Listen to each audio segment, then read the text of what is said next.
the desire in my heart would be like, okay, now it's Alex Pereira. And if the UFC doesn't want that to happen, because ultimately it's the boss's decision, then it won't happen. And I'll just move on with my life.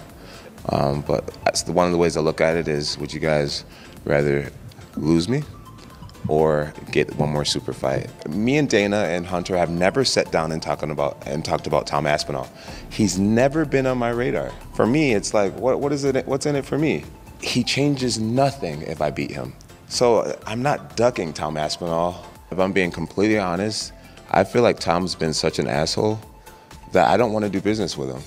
And fighting me gives him an opportunity to change his life forever. And I don't even want to give him the opportunity.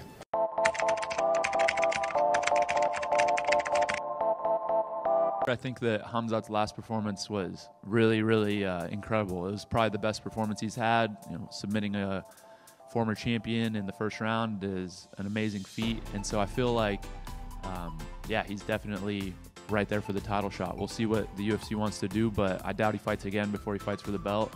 And I have a lot of catching up to do. You know, I'm fighting unranked guys right now. So, you know, those are the type of fights I want in the future. But again, the main focus is improve, develop, get better at fighting, and we'll make that happen in time.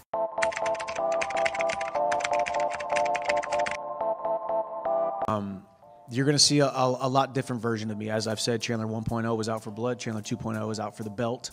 That does not mean it's going to be any less exciting. It does not mean that I'm going to take my foot off the gas. It does not mean it's going to be any less violent, because I only know how to fight one way, and that is extremely fast-paced and extremely violent. It's just going to be a little bit more calculated, and I will separate Charles Oliveira from consciousness on Saturday night.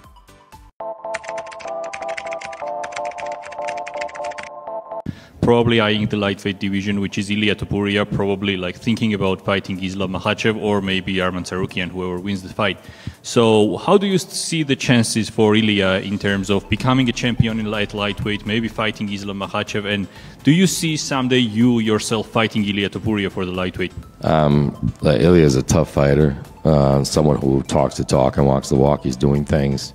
And I can see why he would want to challenge people, and I think a lot of people, he would be obviously a tough fight. And I think that what happens is a lot of fighters, whenever they get a belt and they wrap that, they have that belt wrapped around their waist, they start thinking up and down in the divisions, and you want to challenge things. But I think you have to be very careful when you're coming up to lightweight, because this is tough. This is a very tough division. But at any rate, I think he's a very tough and very dangerous guy.